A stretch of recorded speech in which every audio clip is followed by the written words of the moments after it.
dumadi bukane kang wiworo.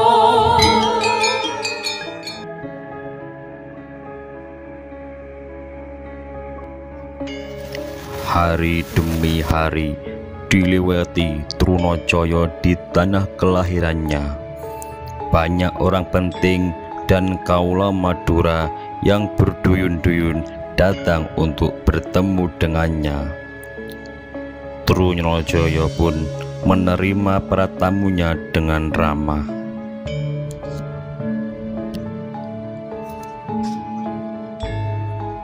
Saat itu Trunajaya belum mau menceritakan maksud kedatangan yang sebenarnya. Sebagai anak muda yang pernah dipelihara oleh pamannya, dia pun menjaga perasaan Adipati Cakraningrat II yang sudah berbaik hati menerimanya. Trunajaya tahu betul adat istiadat kaula Madura yang tetap menjunjung tinggi seni dan kebudayaan. Tanpa segan-segan, dia pun turut terjun dalam acara kegemaran kaula Madura seperti karapan sapi, adu ketangkasan mengendarai sapi di tanah lapang maupun persawahan yang diistirahatkan setelah panen. Dengan pendekatan itu, maka sedikit demi sedikit kepentingannya mulai disampaikan kepada orang-orang penting, dianggap tepat dalam mendukung perjuangannya.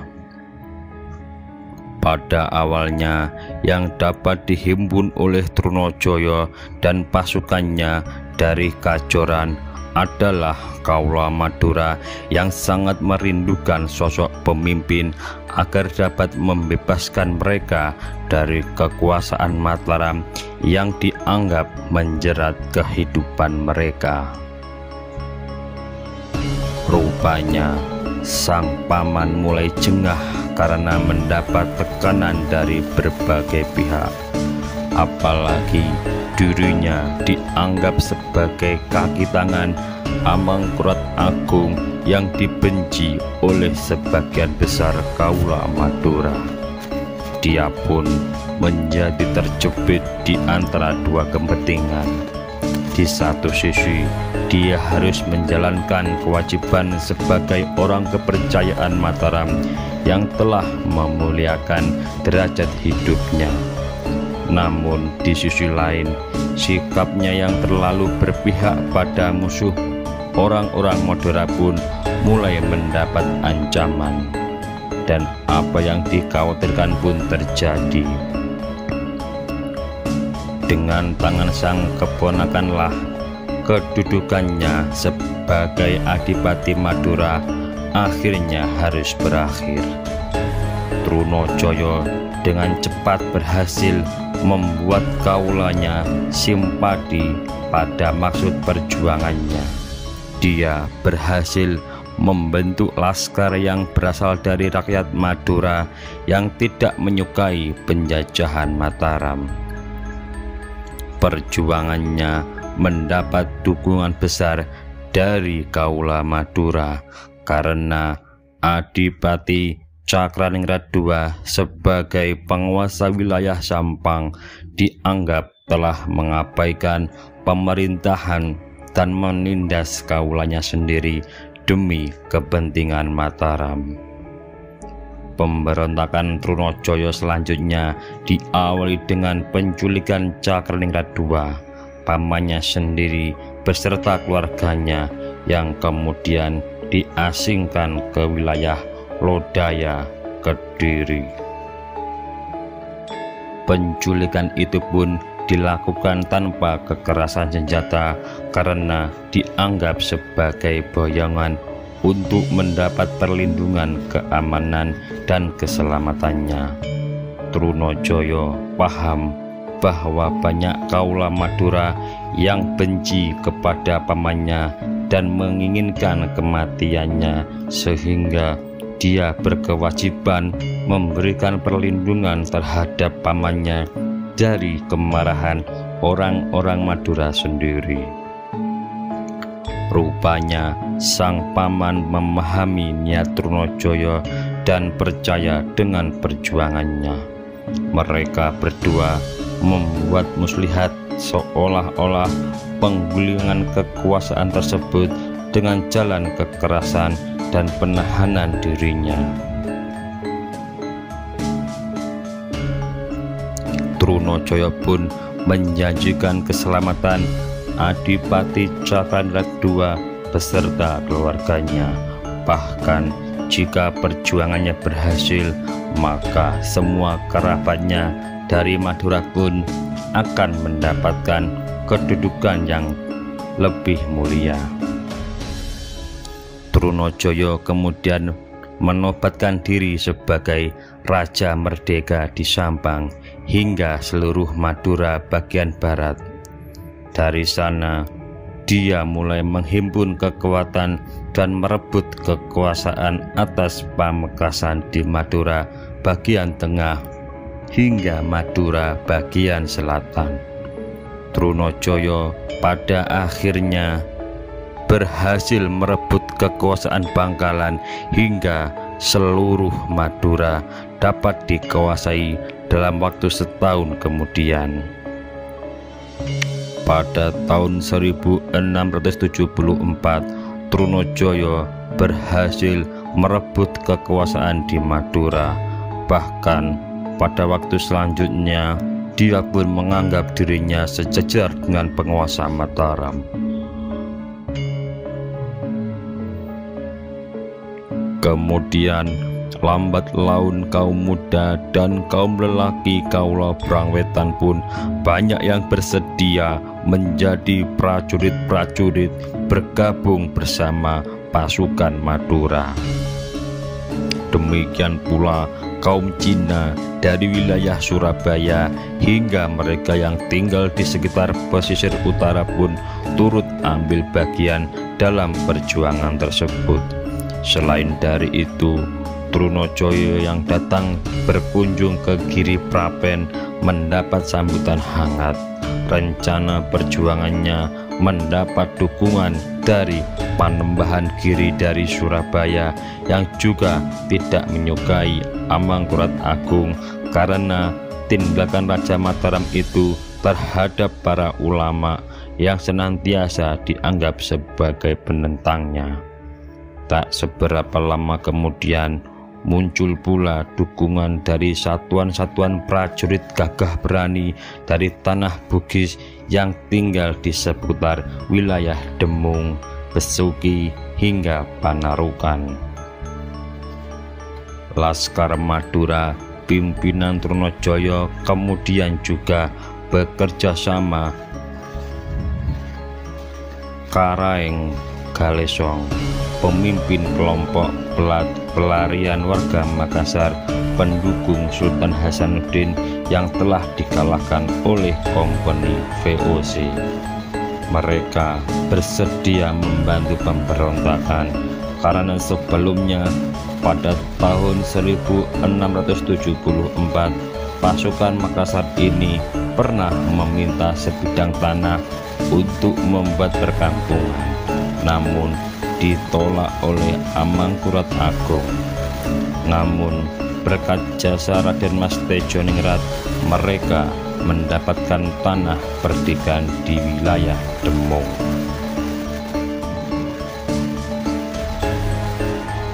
Kelompok tersebut berpusat di Demung hingga Panarukan. Mereka setuju untuk mendukung perjuangan Trunojoyo dalam memerangi Amangkurat Agung yang bekerja sama dengan kompeni VOC sebagai musuh mereka bersama. Dalam waktu selanjutnya, Trunojoyo pun bahkan mengawinkan anak putrinya yang baru saja menginjak remaja itu dengan putra Karaeng Galesong untuk mempererat hubungan mereka.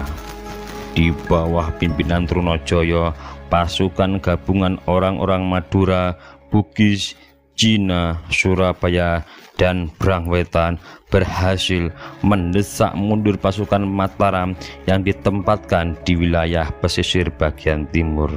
Kemenangan demi kemenangan pun diperoleh dengan gemilang. Pihak pemberontak tersebut menghimbau agar orang-orang Jawa mendukung mereka demi tegaknya agama Islam, dan ajaran-ajarannya telah diselewengkan oleh Amangkurat Agung demi kepentingannya sendiri. Semakin banyak orang Makassar bergabung bersama pasukan pimpinan Trunojoyo dan mulai menyerang pelabuhan-pelabuhan Jawa. Harapan akan dibaginya barang-barang rampasan dari suatu peperangan yang besar di Jawa tentu benar-benar membangkitkan semangat orang-orang buangan tersebut. Angkatan Laut Komponi VOC juga berhadapan dengan orang-orang Bugis dan hanya memperoleh kemenangan yang kecil. Pasukan Madura di bawah pimpinan Trunojoyo pun dengan mudah merebut Surabaya. Komponi VOC mau tidak mau menutup pos-pos perdagangannya. Akibat gangguan tersebut, mereka memilih mundur ke Jepara dan Asem Arang.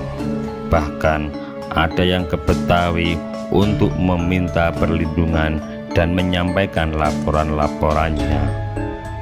Pemberontakan meluas ketika kekuatan-kekuatan pasukan Trunojoyo dan orang-orang Bugis memperoleh kemenangan-kemenangan lebih lanjut di daerah pesisir.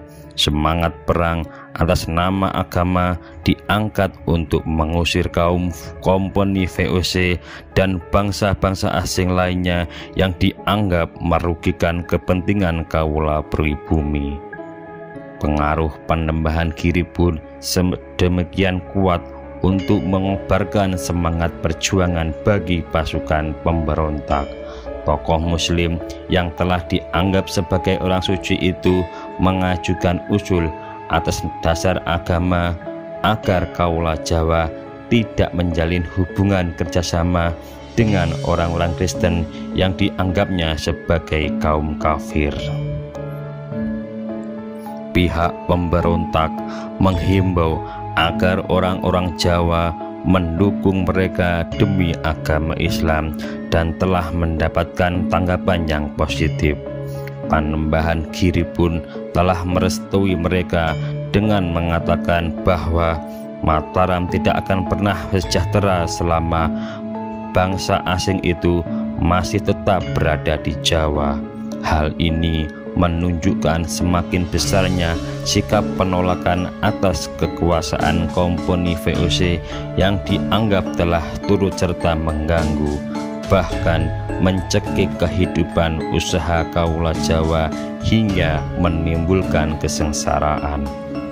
Tak bosan-bosannya Trunojoyo dan pasukannya memberikan penerangan dan keyakinan kepada para pamong praja, pemimpin, dan kaula pesisir hingga pedalaman Brangwetan bahwa perjuangannya telah mendapatkan restu dari Panembahan Giri yang sangat dihormati oleh kaum muslim di sana. Pada suatu ketika, pasukan yang dipimpin langsung oleh Trunojoyo berhadapan dengan pasukan Mataram yang dipimpin langsung pula oleh Tumenggung Yudonegoro di wilayah Yuwono.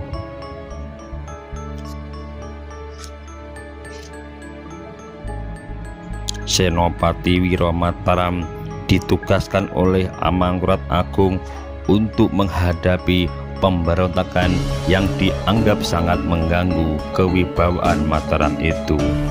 Peperangan yang berlangsung dengan sengit selama berhari-hari itu pun membuahkan hasil dengan semakin terpojoknya pasukan Mataram oleh tekanan pasukan pemberontak yang jumlahnya lebih banyak. ribuan prajurit Mataram harus merelakan nyawanya setelah dikempur dari berbagai penjuru oleh pasukan Trunojoyo yang didukung oleh kaula di wilayah pesisir itu. Bahkan orang-orang Cina yang tinggal di daerah Lasem pun turut membantu menyerang pasukan Mataram. Trunojoyo yang semakin percaya diri dengan perjuangannya kemudian mengadakan perundingan dengan Tumenggung Wiro Mataram yang sudah terkepung. Orang kepercayaan Amangkurat Agung tidak ditangkap dan dijadikan tawanan perang, tetapi justru dianggap sebagai tamu kehormatannya. Karena kecakapannya dalam bertutur dan sikapnya yang berwibawa itu, Tumenggung yang paling dipercaya oleh Amangkurat Agung itu berhasil dipengaruhi dan dibujuk untuk mendukung perjuangannya. Dengan tegas, Trunojoyo menyatakan diri bahwa perjuangan melawan kekuasaan Amangkurat Agung adalah tugas yang diperintahkan oleh Raden Mas Tejoningrat. Dia telah membawa hasil perjanjian dengan Raden Mas Tejoningrat sebagai anak sulung Amangkurat Agung yang lebih berhak sebagai pewaris tahta Mataram yang sah. Dengan sikap perjuangan dan kewibawaan yang terpancar dari dalam dirinya, maka Trunojoyo pun berhasil meyakinkan Tumenggung Yudonegoro bahwa dirinya adalah pewaris yang sah atas kekuasaan Madura Barat karena merupakan cucu dari Cakraningrat I. Akhirnya dengan siasat dan muslihat yang cerdas pula, Tumenggung Wiro Mataram dapat menerima kesepakatan dengan Trunojoyo. Rupanya Tumenggung Yudonegoro pun merasa kurang puas dengan kebijakan Amangkurat Agung terhadap kedudukannya. Dia sanggup memundurkan pasukan Mataram dengan kesepakatan perjanjian antara dirinya dan Trunojoyo. Apalagi Trunojoyo pun memberi keyakinan bahwa kekuasaan pengelolaan Mataram sepenuhnya akan ada di tangan Tumenggung Yudonegoro apabila berhasil menjatuhkan tahta Amangkurat Agung. Kelak, jika Raden Mas Tejoningrat menjadi raja baru, Tumenggung Yudonegoro akan menjadi patih Mataram dan penguasa wilayah Brangwetan. Tumenggung Yudonegoro pun dijanjikan akan diberi derajat yang lebih tinggi serta kedudukan sebagai salah satu penguasa wilayah lain. Tanah perdikan tentu akan diberikan kepadanya. Tumenggung Yudonegoro setuju, sehingga dengan bermuslihat pula dia berpura-pura gagal dalam perjuangan menumpas pemberontakan Trunojoyo dan memundurkan pasukannya untuk kembali ke Mataram. Sebagai pasukan yang masih tersisa kemudian diutus pula untuk bergabung dengan pasukan Trunojoyo.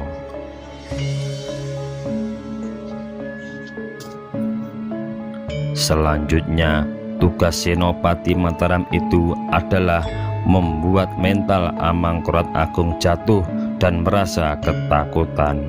Sesampainya di Mataram, Tumenggung Yudonegoro pun memberi laporan kepada sang raja bahwa seluruh kaula Mataram di daerah pesisir dan Brangwetan telah berpihak kepada kaum pemberontak.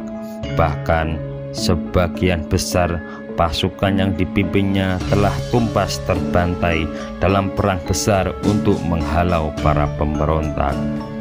Usaha Tumenggung Yudonegoro yang berbalik memihak kaum pemberontak pun menemukan hasilnya. Amangkurat Agung mulai kebingungan untuk menentukan sikap dan keputusan lebih lanjut dengan gambaran yang dilaporkan oleh senopati kepercayaannya itu.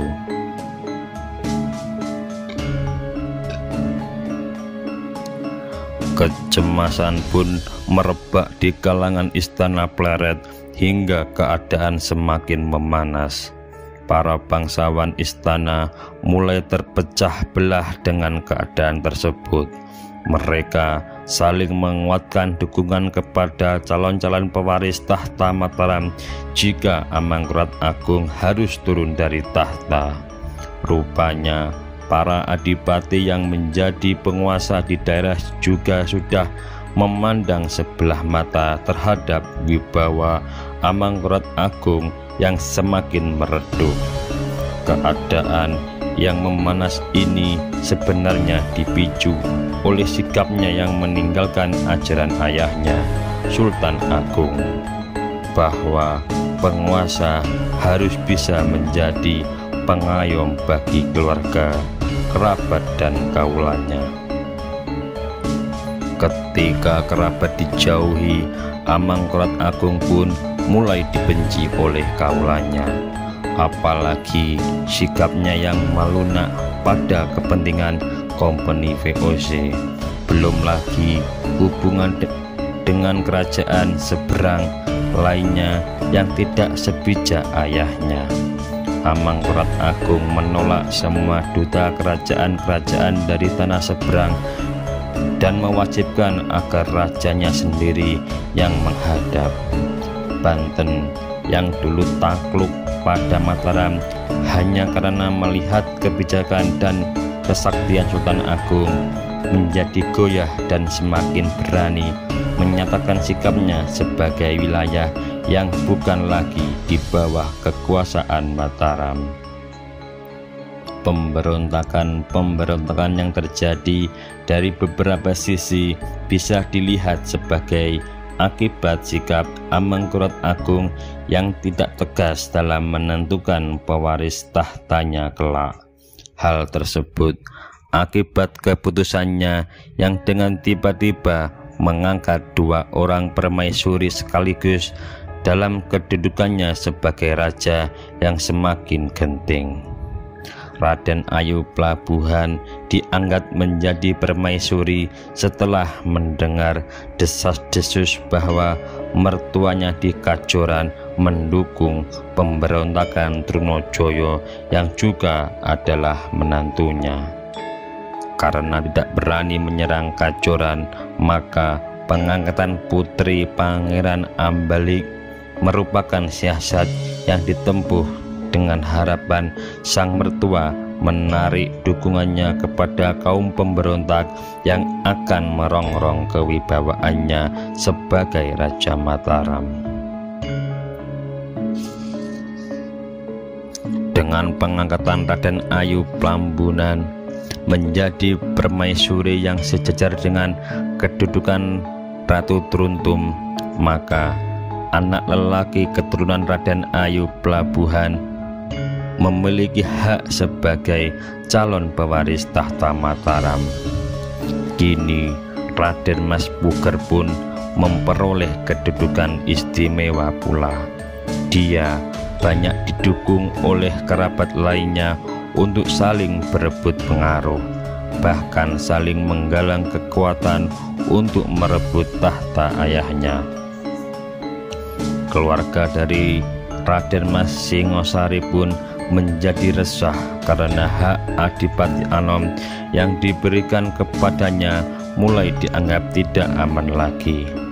Para pendukungnya mulai bersiap-siap menggalang kekuatan apabila terjadi sesuatu hal yang tidak diinginkan terhadap anak Amangkurat Agung, keturunan Ki Ageng Giring yang memiliki pengaruh besar menguasai wilayah Gunung Kidul itu.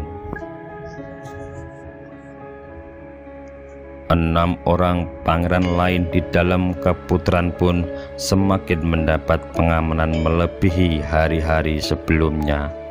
Masing-masing anak Amangkurat Agung yang hidup terpisah satu sama lain itu dilindungi oleh ratusan pengawal bersenjata dan tempat tinggal yang dijaga dengan begitu ketat. Kini Istana Pleret telah menjadi suatu kumpulan kelompok-kelompok bersenjata. Para pangeran terpecah belah oleh perasaan iri dan keinginan serta hasrat mereka masing-masing dalam suatu lingkungan yang mencekam, di mana pembunuhan merupakan harga yang harus dibayar bagi suatu langkah yang keliru. Laporan tentang pengangkatan permaisuri baru itu pun akhirnya membuat sakit hati keluarga dalam Surabayaan. Raden Mas Tejoningrat yang merasa lebih berhak karena lahir dari permaisuri pertama berkeras mempertahankan kedudukan sebagai Adipati Anom.